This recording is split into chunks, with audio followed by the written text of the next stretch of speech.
Well, Payne, it's good to see you again, man. It's been a little while. It has been, yeah. I'm excited to be back together and have another conversation. What interests me is when people have like just absolute passion for what they do, right? I think that it's kind of rare today to see somebody that's in it not just transactionally, but personally is invested in the different relationships they make.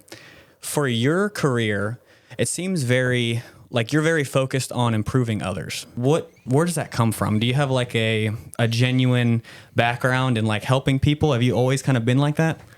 I think it's a great question. And thinking about and preparing for our show here today, I was reflecting a lot about that. And I think the honest answer is I've just had so many people in my life who have made an impact, going back to, my parents from a very early age, my brothers, to coaches. I mean, I can visually and visibly see times in life and people in life who just poured into my life, oftentimes saw potential in me that I never saw, believed in me. I mean, I go back to fourth grade summer enrichment PE class with the teacher, Coach Mr. Doyle at that time, came to Coach Doyle, and still to this day is a friend of mine. I spent a ton of time with him, but he just poured into me, encouraged me, loved on me, and I think that's where my passion started.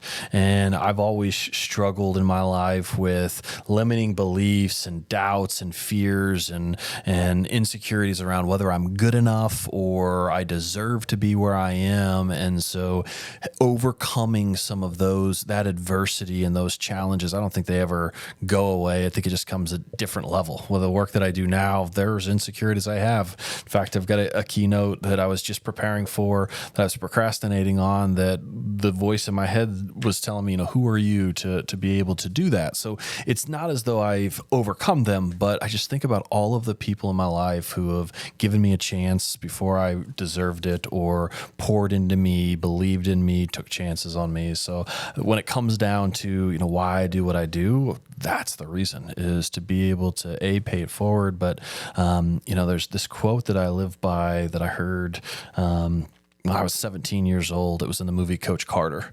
And it's a part of the movie where this troubled youth who had been kicked off the team, the coach let him back on, and they were going through a time of adversity. And the coach kept asking me, what's your deepest fear? What's your deepest fear? And he comes back with a line from Marianne Williamson. It's a poem called A Return to Love. They dub it The Deepest Fear. And in it talks about shining your light.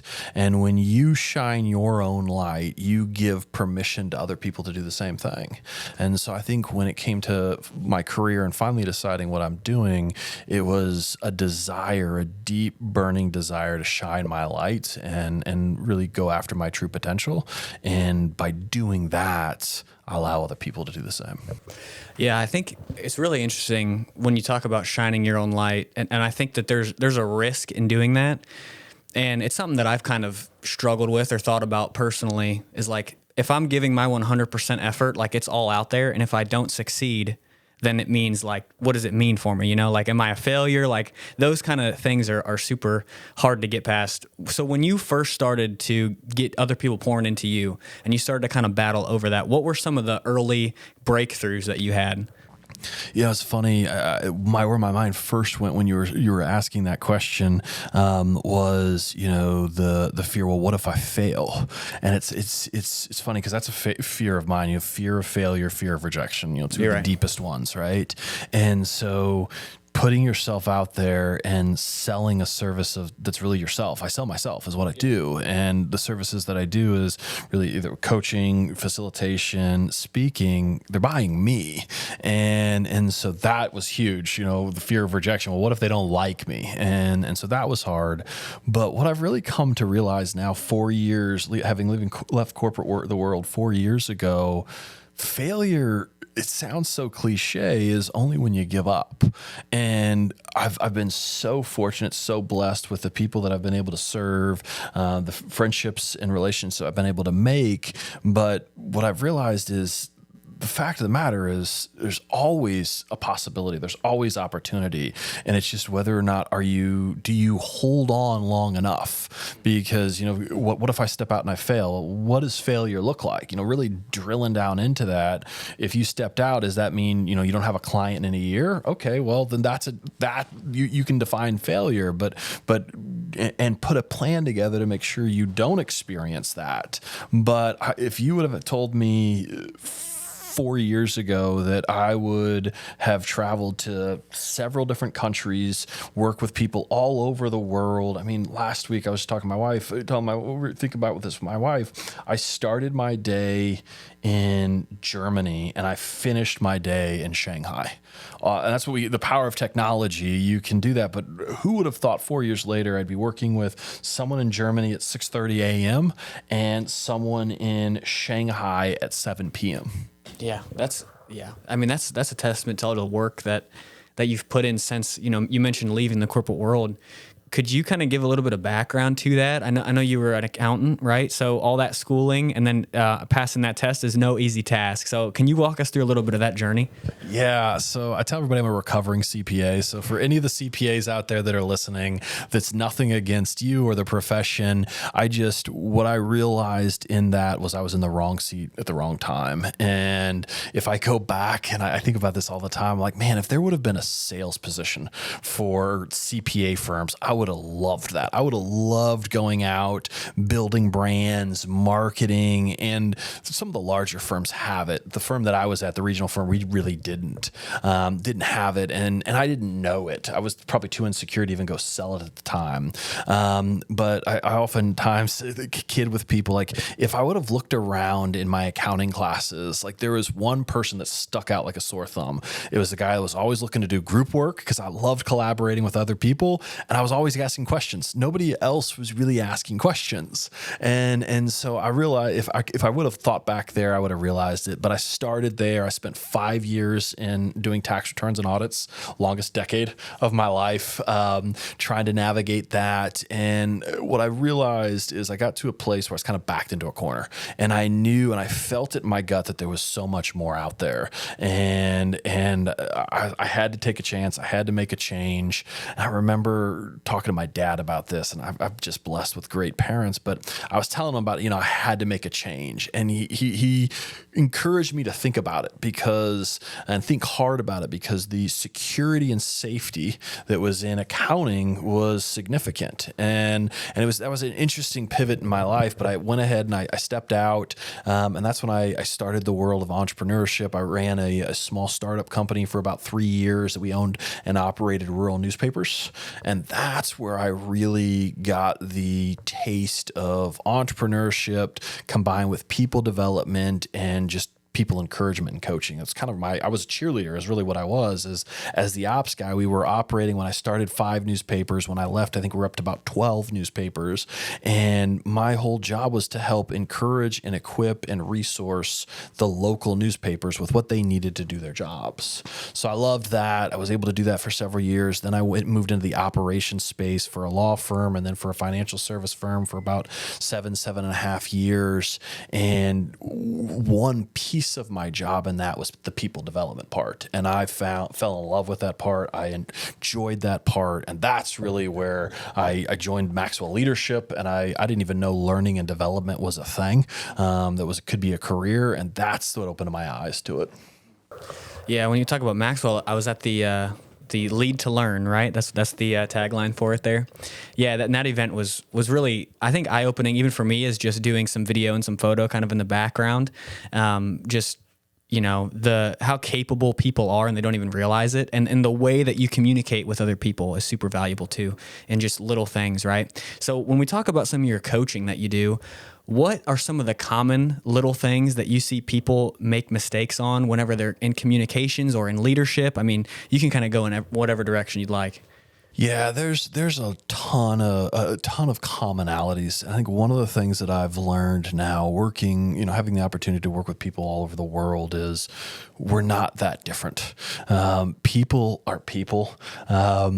it's funny when you read a leadership book or you listen to a podcast, a lot of the concepts are pretty simple. A lot of life is pretty simple. If you boil it down to the golden rule, treat people the way you want to be treated, that's pretty simple. But in actual application, it's hard. And in the corporate world, I think it's really hard when people just don't see the world the same way. We all have our different experiences. We have our different personalities. We have our different educations, our different developments. And so for me, specifically in the coaching space, it's really about getting clarity on what that individual wants. And I oftentimes will start with a simple question that one of my mentors, Jeff Henderson, who wrote a book about it, just ask, what do you want to be known for? It's a very simple question, but what do you want to be known for? And by defining that question, most people can come to an answer fairly quickly. And then it's a matter of saying, okay, if that's what you want to be known for, what are you currently known for? So that question you can't answer yourself. That's a question, oftentimes I'll use like a 360 assessment. I'll have peers, direct reports, their leaders answer, and we'll start to identify, well, this is what you're currently known for. Here's what you want to be known for. Let's develop a plan to get to where you want to be known for. So it's a lot of self-reflection on the client's end. Yeah. So if you want to develop in, communication with subordinates, then you go down a different route versus if you wanted to develop in leadership for, maybe an educational institution or something like that. I mean, the whole premise of coaching is the answers are within. You have all of the answers that you're searching for right now. You either aren't aware of them or you haven't asked the questions at what's holding you back. And there's an aspect of having somebody external ask those questions, challenging you. I mean, most of my coaching ends up in me asking questions and them giving me an answer and say, well, this is what you said you wanted. That answer does not align with what you said you wanted, or your behaviors don't align with what you said you wanted. Have you changed what you wanted, or is there an insecurity, a limiting belief, an obstacle in your way to get there? And it's that awareness and that enlightening that comes through simply answering and thinking into those questions that where the real power and potential comes from. It's kind of like a business therapist.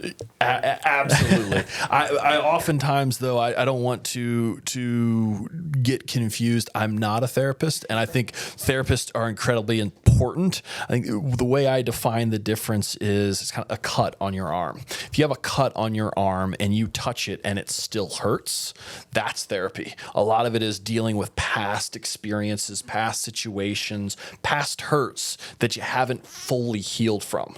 Whereas coaching is a scar. If you touch that scar, you're going to feel it. You can tell it's still there, but there's no pain from it.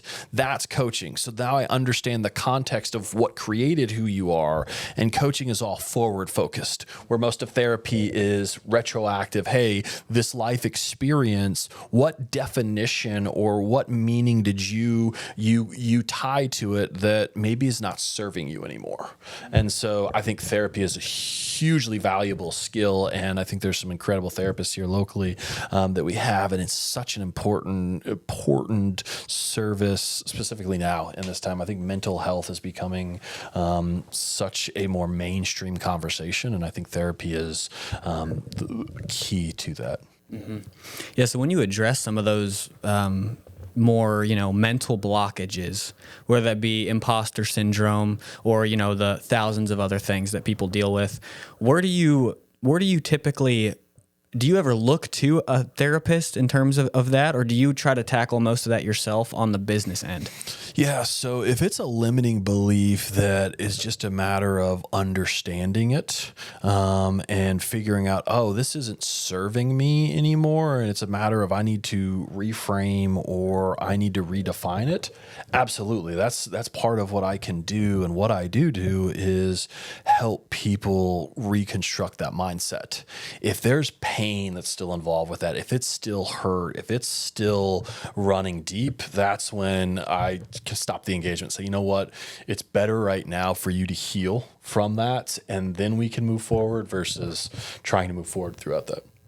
Yeah, and I think that kind of goes to show some of how deep the connections that you build with clients are, right? And I'm sure you've had a few cases where it's gotten to where it's pretty deep and you kind of, I don't know if you would directly recommend a therapist, but kind of understanding like, okay, this is where my road ends and maybe somebody else needs to help with something a little bit deeper than that.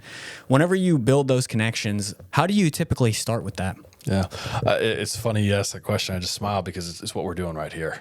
I built my business from a table in a coffee shop, and I didn't really know 4 years ago what it was going to look like, but I knew I loved people. I knew I had a unique gift of building connection and trust with people just because I was so curious. I love asking questions. I love getting to know people. And so that's where I started. And so simply by asking questions, and I really just started coaching people at that coffee shop, and they're like, holy cow, that was the most valuable conversation that I've had in quite some time. How do we do this again? And so that just started the conversation. But the full truth of it is there was a lot of insecurities early on, and I didn't know how to define coaching. I mean, I didn't even have the words to it. Hey, we have a conversation and I ask you questions and you come up with new awareness and you become enlightened with your own answers. Like those definitions, I had experienced coaching, but I didn't know how. I just thought I was probably one of the only that needed it at that point, right? And so it wasn't until I realized the power in that question and that reflection, and it came naturally because I was naturally curious about people. And what I've realized now working all across the world is when we stop, slow down, and connect on common ground, the potential is mind-blowing. I'll give you a simple example. I was in Belgium a couple weeks ago, working with a sales team and the operations team. It's in the biotech space, pharmaceuticals. And there's always friction between sales and operations, right? Sales, they just go out and sell it. And then it's not their problem to figure out how to deliver it. It's, no, we're going to deliver it regardless because I made this sale, right? And so there's the give and take. And so we took them through a simple exercise of that 4 question. I took them through it. I said, what do you want to be known for? It's always fun to think about that. You get to ideate, you get to dream, you get to create. But then I flipped the roles and said, all right, well, we're going to define what you're known for. And the ops people are going to define what the salespeople are known for. And the salespeople are going to define what the ops people are known for. And everybody got a little bit uncomfortable. But what we realized in that conversation, we set that conversation up to say is, we're here to serve the customer at the end of the day, the client. We're all on the same team. We have different roles and responsibilities, but we're all fighting for the same good and the same cause. And once we realize we're working towards the same thing, and once we start to understand some of the frustrations and hesitations of, say, the ops team or the sales team, once we see it from their vantage point, we can better understand. And that's where that human connection really comes. Yeah, or even stepping in and bridging some of those gaps. If sales has a problem that operations can help fix, then it's like, now we can understand. You scratch my back, I scratch your back, and that relationship starts to get a little bit better. Absolutely. It's funny sometimes, like why coaching is so powerful is we get so far in the weeds, we have a hard time pulling ourselves back out of it and seeing the big picture. The old adage, miss the forest amongst the trees. I'm in the forest. I can't even see, I'm in the middle of these trees. I can't see the forest. Well, you're in the forest, right? And what I saw even in Belgium, but I've seen it so many different times, is an ops person would come up with a great sales strategy, and the salesperson would come up with a great ops idea. Now it was half baked, but it was a unique idea from a different perspective. They had an understanding of the product, but they didn't have that role. So they weren't so tied to the conditionings and the beliefs of here's how we have to do it. They could try something and come up with a new idea. And that's what I love about it. Yeah. Yeah. And I even think that some of that might go to employee performance, where maybe instead of looking at a replacement for somebody, it's the way that you're, allowing them to grow with where they're at already. So like there's untapped potential there.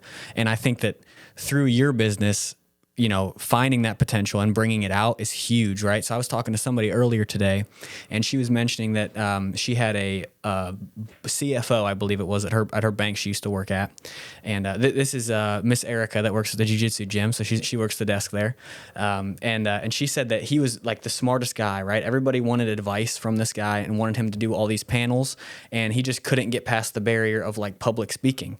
But a super successful guy, right? Retired at like 42, she said. And so I think that's one of those examples where is that where you would fit in really well in something like that and addressing some of those barriers? And have you dealt with something similar to that? So possibly. I think you said a couple of things there to pull out. One of the things I love about the work I get to do, I'm a big believer in if you can find passion, purpose, and potential, if you could align those three in a job role, the sky is truly the limit. But in order to find passion and purpose, you really got to get to know that person. You got to have a leader that's willing to spend time with. One of the things I love about just getting to know you and meeting you is you're so curious. You're so hungry for knowledge. You're so inquisitive. You ask a lot of questions. Why I know you're a great leader is because you're a great listener and a great question asker. And so once you start to ask those questions and you start to get to know people, you start to identify the passion and the purpose. And once you can understand, those red threads that Mark Buckingham talks about, we're all uniquely gifted and created to do certain things. Once you start to pull those threads out, man, and you align that with that passion, it's huge. And so that's where I spend most of my time. You want to talk about engagement. You want to talk about retention. You want to talk about recruiting. If you create a culture where people are doing work that they're uniquely created to do, and it's possible. I've worked with companies here all over the city here that do this, that really don't have recruiting issues because they've created a culture where when they have an opening, their team goes and finds the replacement because people want to work there. So I think part of it is creating that culture, and the big piece of it is the leaders and truly taking the time to get to know and care for their people and develop their people. The second thing is, okay, you were talking about, the public speaking, terrified of public speaking. Well, absolutely, that's something I do because why do you want to public speak? I think starting with that question of what is it? Well, I want to help people. I want to shine my light. I'll be honest. I used to love speaking when I was in college. I would do it no problem. I was, captain of a football team, so got opportunities there. But then I went almost a decade without speaking. And so I still remember the first time I went and spoke. And for anybody who was in the audience there, it was a chamber leadership event that LaTanya Brock was the president of the chamber at the time put on. I was terrified. So I think there's levels of it, but understanding the why behind it and then what's the fear. I mean, part of my challenge is I still have this insecurity going back to what we were talking about earlier is who am I? I'm not good enough, right? And so even here recently with one of them, whenever I start thinking, well, what can I say to get them to like me? Whenever I start making it about me, I create this block for me, and it takes me a ton of time to get through it. But as soon as I start focusing on what can I do to add value to them? Who are they? What can I do to encourage them? Where are their challenges? Where are their pain points? Where are their problems? Once I start to understand that and making it not about me, man, it just flows. And so again, I don't know that was the insecurity. Again, I don't know the individual you're talking about, but understanding what's that obstacle, what's that limiting belief, that insecurity that's holding him back, and then let's understand where that comes from. That's part of tell me where that comes from. If he's a CFO, there's probably a good chance he didn't do a whole lot of public speaking. There's probably, again, good chance that you just stereotyping here for a minute. Again, don't know this individual, not trying to put them in a box. They're detail oriented. They're probably a little bit introverted. They probably think to speak instead of speak to think. Most of your speakers, they speak off the really good ones have practiced a ton, but they're also pretty good off the cuff. Whereas somebody that's an internal processor, they're not real good off the cuff. And so if you're talking about a panel, which I think you mentioned, he doesn't know what the questions are. I mean, you sent me some questions. I'm not sure you've asked one question word for word verbatim of what you asked me. I'm fine with that. But oftentimes if somebody prepares and doesn't feel as comfortable off the cuff, they're going to be like, they'll freeze. And you do that one time, you don't want to do that again. And so understanding A, what's the experience, B, what's the narrative that's been created in my head based on that experience, and C, what do I really want to happen and what's really, really going on, and just being able to unpack that. Does that answer your question? Yeah, so there's layers to it. It's like an onion, right? Exactly. We all have layers for sure.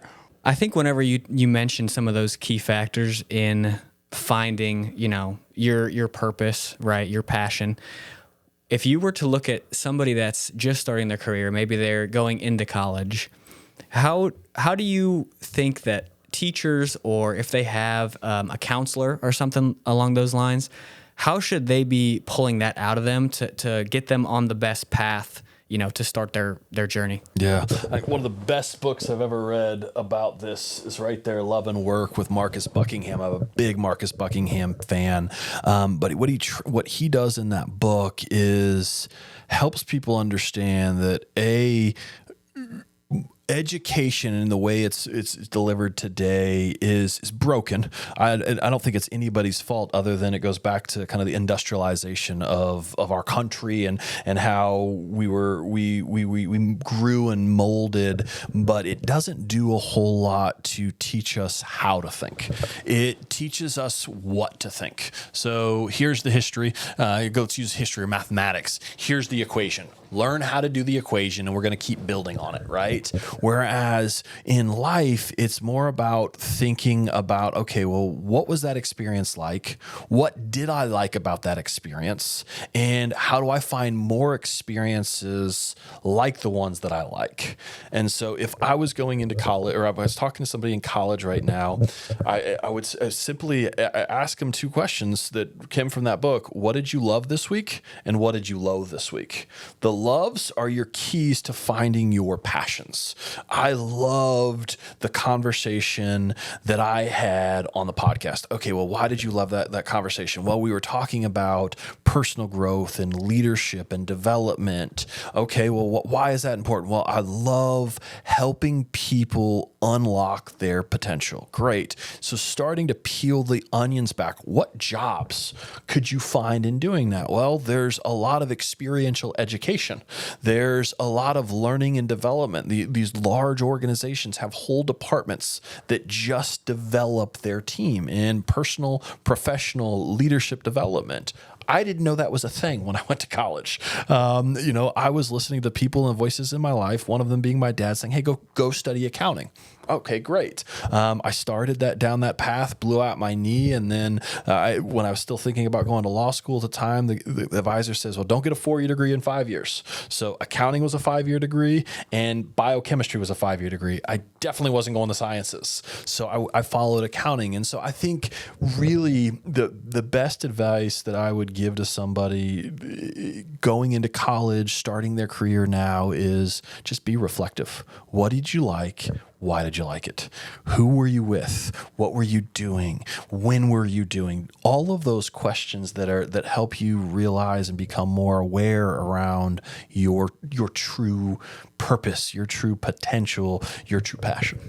When we look at Payne Schoen, right? Payne is a sweet name, by the way. So thank your mom and dad from me for giving you that name. That's unique.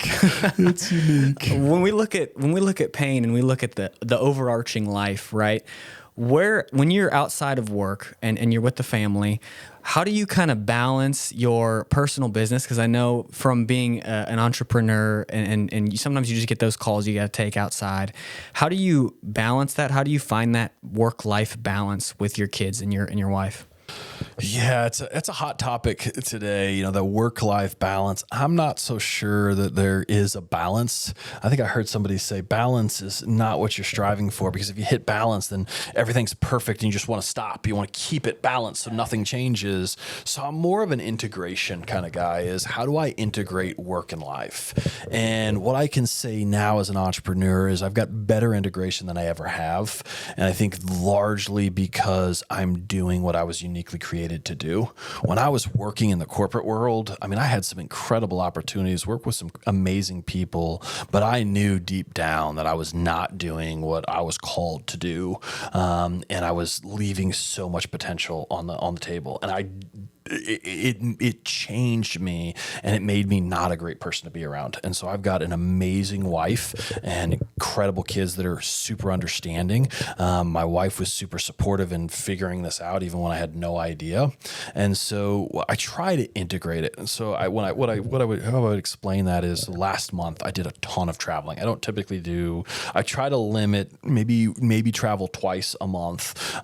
Try to do it every other week so that I'm home a week, and then if I'm gone a couple of days, fine. Well, just so happened last month I was gone for like 3.5 weeks almost straight. I was home for 24 hours one time, then I was gone again, and then I was back and I was home for 4 days and I was gone again.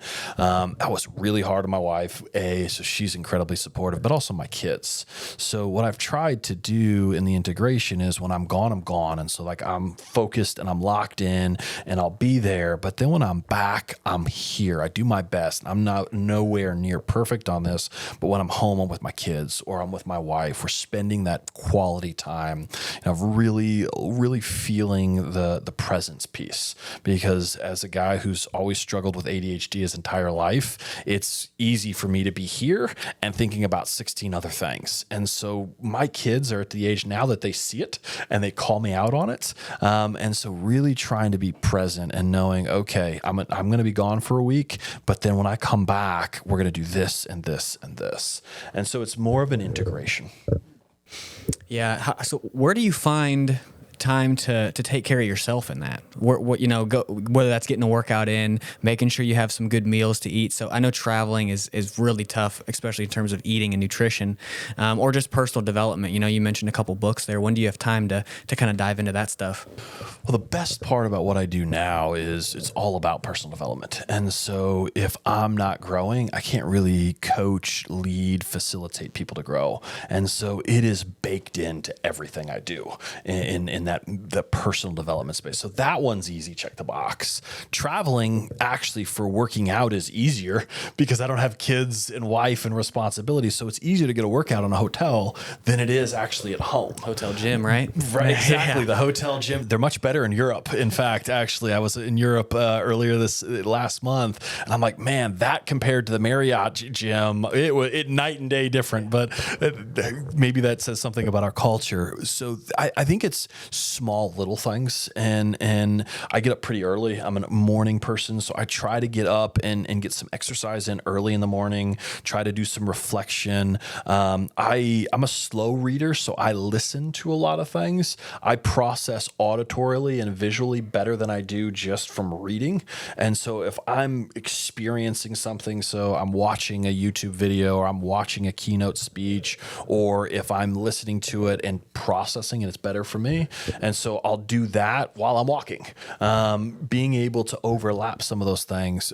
Often, most of my keynote speeches are written when I'm walking outside. I'll go for a walk, get away from everything, and I'll just start formulating the ideas and the concepts. So if you ever drive past me and you see me talking, I'm either on the phone or I'm just talking to myself, preparing, but trying to multitask a little bit in that regard is key. I'm not near as active or as healthy as I used to be, but balancing it, saying, you know what, okay, when I was in college, I could do 2-3 hour workouts a day. I can't do that anymore. And so there was a whole evolution period for me of realizing, hey, a workout doesn't have to be 90 minutes of intense weights followed by some cardio. It could be a 30-minute walk, or it could be a Peloton ride, or it could be a class, or it could simply be sitting in a sauna. And that's part of it. So just realigning those expectations. Finding the trade-off. You know, like if you do that 2-hour workout, what are you leaving on the table, right? You can miss a call or just not be preparing for something you know you need to prepare for. And you mentioned there going to Europe. What was your first? Was that your first international business trip, or what was your first international business trip? So my first one was about a year after I started. I would say this one was probably the first one I felt more comfortable in. I went to London about a year after I started my business. All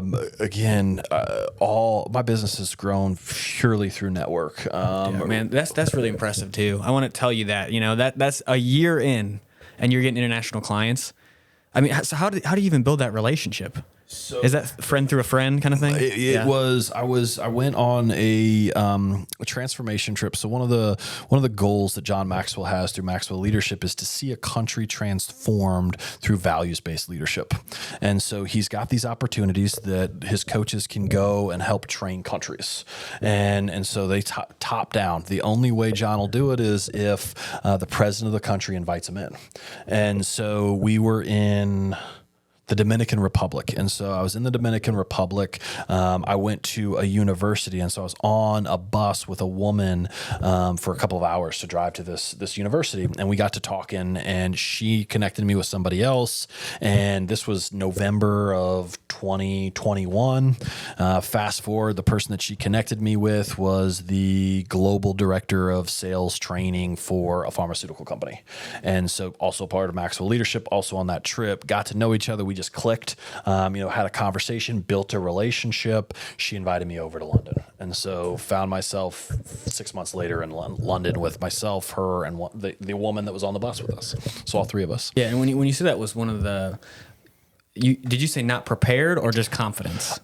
It was more imposter. That was probably the first big corporate engagement I had. The team we were working with did about $1 billion a year in sales.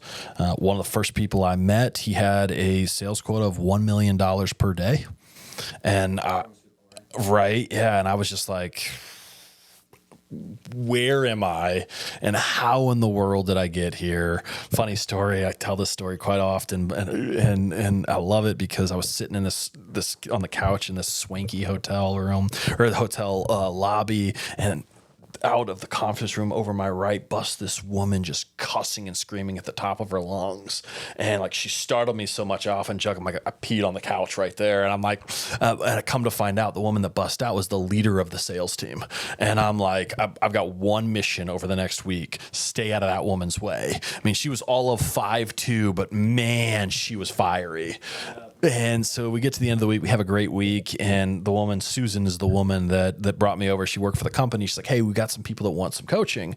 And she's like, do you have any preferences? I'm like, absolutely. I'll work with anybody but Mel, the woman that came out. And sure, in true form and fashion, she connects me with Mel. I start coaching her. I feel so out of my league, but we were just meant to be. I mean, we've worked together now. That was almost 3 years ago now. And Mel was the connection that brought me to Europe the second time last month. She was the one. She'd left the company, went to a new company. She was the one who invited me over, says, hey, I need your help.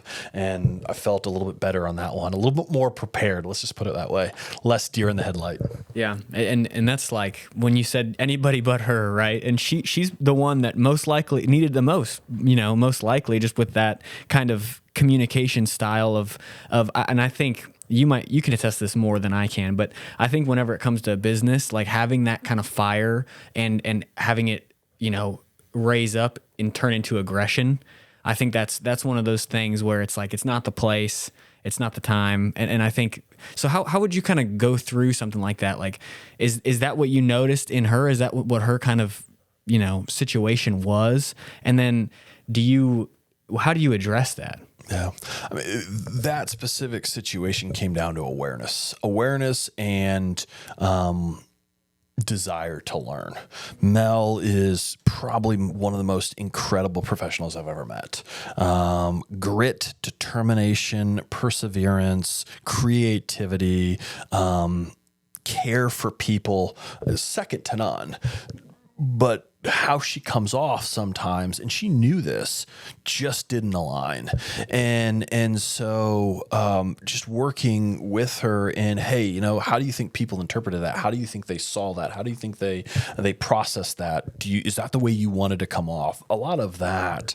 But coming back to the question, really, when you think about it, and I work with a lot of people with this specific issue, is we get promoted on our capability of where we are. And I see this a lot in sales. You get promoted based on the production that you can produce, right? I hit my number, I move up quickly. The problem is once they move from sales individual contributor to leader, everything that they've learned and most of their success is based on what they can do. Now you move into this leadership role and the cheese has moved. Now you've got to encourage, motivate, and inspire people to get results. You're farther moved away from it. And if you don't understand how to coach and develop people, you are going to get stuck, because what you're going to try to do is force people to do it the way you did it or the way you know it to be true. And if they're not like you, they're not going to succeed in that role. And so what I respect and admire and love about Mel is she knew that, and she had developed herself. There were still times where she knows she can come off fiery, and there are times that's important too. But recognizing that self-awareness, she's got a really high self-awareness. And so it's a matter of understanding that and recognizing, hey, when is it appropriate and when is it not? Yeah. And kind of a comparison that I thought of when you're speaking there is like in the NFL, you don't see a whole lot of players coach that are super successful, right? And because it's a different skill set, how you mentioned. And I think one of the more important skills is conflict management. Whenever you look at conflict management, how do you address that? And then do you have clients come to you and say, hey, I think I might have handled this situation a little bit wrong? What are some of the things that you see, and how can people improve on that? You know, probably the number one reason I have a job is because of human interaction means conflict. We have emotions that get involved. We don't always use logic. We sometimes use logic when we need to recognize there's emotions involved. So understanding that's inevitable. When it comes to conflict resolution, I think one of the biggest challenges is A, admitting it's there, and B, having the willingness to deal with the situation. You know, it's funny. I think we oftentimes create narratives in our head that are far worse than reality. We give ourselves the benefit of the doubt. We don't give other people the benefit of the doubt. I always use the example of when we pull out in front of somebody in traffic. When we pull out in front of somebody in traffic, it's, oh my gosh, I'm sorry, I'm running late, I'm rushing to the hospital. When somebody else pulls out in front of us, it's how that must be a terrible individual. Who do they think they are? You know, do they think they're better than me because they're pulling out in front of me? We're not saying, well, I bet maybe they're going to the hospital because their kid just got admitted to the ER. So just recognizing that A, we're human, B, having conversations specifically on the front end and not on the back end is far better, and just starting to navigate through that. And so when it comes to conflict resolution, one of the strategies I use is far before we even get to conflict is understanding people. How do people like to be communicated to? How do they like to communicate? How does that differ from the way I like to communicate? You know, let's use Mel for an example. Very direct to the point, very logical. And the fact of the matter is the majority of the world fall more on the emotional side. And so they're not as logical. They use emotions. I'm one of those. I tend to be an emotional thinker. And so if I feel good about it, I'm moving forward. If I don't feel good about it, I'm probably not moving forward. And so that was one of the growths I had to experience as I learned to start my businesses. Just because I don't feel like doing something doesn't mean I shouldn't do it, or I shouldn't put myself out of that comfort zone and stretch myself because what if I fail or whatnot. So understanding people is the key, I think, to the conflict resolution. Yeah, and one of the things that I find value in what you do and what some of these different books that you'll find out as you get more into that personal development space is not being like tied down to like what people are telling you are. So like you were kind of mentioning the way that you look at situations, and it's like pessimistic or optimistic. And so it's if everybody thinks I'm pessimistic and I've been pessimistic my whole life, it's like you kind of dig yourself into that hole and you're like, I can't change. And I wanted to bring it a little bit to your family and your kids as they start to get older. How do you, I guess, avoid putting them in a box, and then while still recognizing their strengths, right? Because you got to kind of do both and be kind of careful about how you manage that. Man, that's a difficult question there. I think about my kids and trying to develop their strengths, but then also recognize that there are challenges that they have to deal with. My oldest daughter, she's very logical, very smart, very witty, very curious. And those are traits I want her to develop, but it drives me nuts when she asks me 6 different ways the same question. And so trying to balance I want you to develop this skill, but you don't have, this isn't an interrogation, and this isn't a democracy. Actually, I'm the dictator sometimes. And you're not going to run around with sharp knives in our house. That's not something she asked. The younger might, the older wouldn't ask that, but recognizing, hey, how do I encourage it, but then also not dampen it when I'm not feeling in my best. And so what I've gotten to is recognizing, and my wife and I are not perfect by any means, but recognizing, hey, am I tired? Bedtime's my worst, something I need to keep working on because I just get tired. I want them to be in bed and going to sleep, and a 7 and a 9-year-old just don't flip off the switch like that. It's not, I tell them to brush their teeth once and they do it. It's 3 or 4 times. It's pick up that, turn off the lights. And that's where my temper can get shorter and I can snap. And that's where I have to work on it. My wife, fortunately holds me accountable the best she can, but recognizing, hey, here are the gifts.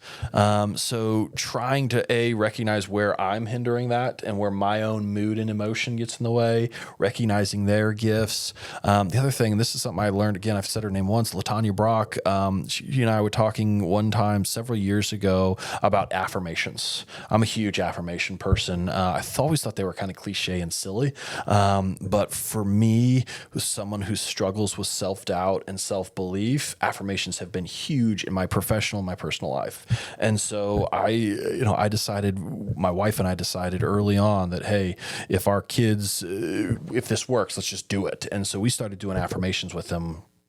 I don't know, my youngest was probably, or my oldest was probably 4 or 5. And so every night, I'm beautiful, I'm courageous, I can do anything I set my mind to, I believe in me, I am enough, my mom and dad will always love me. We've added a couple more that tailor specifically to each of them. I can do hard things, but remembering those things, because I think for me, success as a parent is if when my daughters, and this is what scares me the most, turn 16, 17, 18, they know where their worth is. It's not external, it's internal. It's who, as a person of faith, it's grace is given by God. And so God loves them, but also that they are worthy and valuable, not because some boy likes them or they won some championship sports. They are worthy and loved regardless.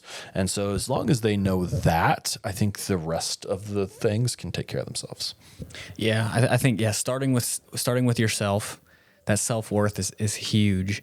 I know, and biblically and just almost any kind of self-help stuff that you'll look at is similar to that of just, hey, it's not about what's going on out there. It's about like what's going on right here.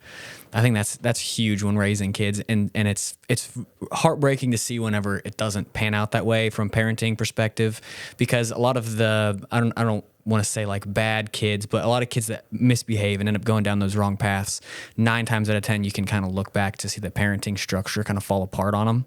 And it's a tough thing to see, man. I know, Well, while you're getting your thought there, I mean, I think yes, and people make decisions. We're humans, right? And so even when you see kids go down, the wrong path, it might be the environment. It might not be the parents. It might be a single mom. You just don't know. And so I from a coaching perspective, I always take it back to self-control and self-ownership. Well, what do you want? Well, when I was 17 years old, I wanted to be liked. Well, why did I want to be liked? Because I doubted I was good enough. And if I really had to ask myself the question, I probably didn't like myself. And if I would have spent time working on that, everything else would have took care of itself. But I was so focused on, I liked that hit of dopamine when somebody gave me encouragement, or I felt seen by this person, or, when I was a kid, it was all, I wanted to beat my brother in sports, which was never going to happen. My older brother was so much better than I was, and just was what it was. But I created this narrative as a kid that the only way I'd be liked is if I beat him. And so I set this unattainable goal for myself was to beat him, when in reality, what I wanted was people to like me the way they liked him. And if I was just genuine and authentic and I was myself, people would like me. And if I liked myself, people would like me. Maybe not everybody, but people would. And so I think coming full circle, it's if people can decide, what is it that you really want? And I think that's the hardest question. What do you want? Because there are so many possibilities. And I struggle with this sometimes. When I started my business, I really didn't know what it was going to be. And if you would ask me 4 years ago if I'd be doing what I'm doing now, no, I wouldn't have been able to tell you that. And if you ask me, where are you going to be in 2 years? I'm not certain. I know I'm moving in this direction, but the more I learn and experience this, the more I realize maybe it's not that, maybe it's over there, but it's never going to be back that way. And so I'm always moving towards it, but it's more of a hunt than it is a climb up that hill. Yeah, that kind of leads me to where I was going earlier is so when you look at your career, your life, what does at the end of the road, what leaves you fulfilled? What do you think you can look back and say, you know what, I did good, and I know that, I wouldn't change things, that, the way that I got here, I needed to go through those hard things, and what leaves you, fulfilled at the end of the day?